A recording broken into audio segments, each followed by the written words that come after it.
তো hey guys, welcome to my new video. আজকে আমি ভিডিওটা সকাল থেকে শুরু করছি, কারণ আজকে হলো রামনবমী আর আমরাও যাবো পুজো দিতে। তো সকাল সকাল স্নান করে ব্রাশ করে দেন এখানে মেকআপ করে নিচ্ছি। এখন যাব প্রথমে আমার দিদি বাড়ি, কারণ আজকে আমার বড় ভাগনাকে সাজানোর রয়েছে। যেহেতু ও মিশনে পড়ে, ওর স্কুলে প্রোগ্রাম রয়েছে, সেই জন্য ওকে ভরত সাজাতে হবে। তাই আমি তাড়াতাড়ি করে বেরিয়ে গেছি। এখন আমরা টোটোতে উঠে গেছি আমি আর মা। দিয়ে এখানে যাব হচ্ছে পুচকুকে সাজাতে। ওকে সাজিয়ে টাজিয়ে দেখো কেমন লাগছে। আর ও সকালে ঘুম থেকে একটু বকা খেতে লাগছে ছোটোটা। তারপর আমরা চলে এলাম পুজো দিতে। এখানে কত সুন্দর করে সাজিয়েছে দেখো। ব্যারাকপুরের এই হনুমান মন্দির তো সবাই চেনো।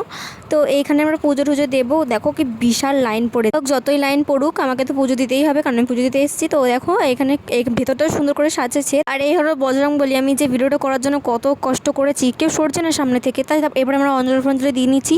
তারপরে আমরা চলে আসবো আবার দিদিবাড়িতে। এই হলো আমাদের দিদিদের দোকান। আমাদের দিদিদের একটা চায়ের দোকান হচ্ছে, না শুধু চা নয়, সব কিছু বিক্রি হয়, দুপুরে খাবারও বিক্রি হয়, সব হয়। তোমরা যদি কেউ আসো খেতে পারো। তো আমরাও খাওয়া দাওয়া করলাম। তো আবার দেখাবো অন্য কোনো নেক্সট মিনিট ব্লগে। ততক্ষণের জন্য টাটা, বাই বাই।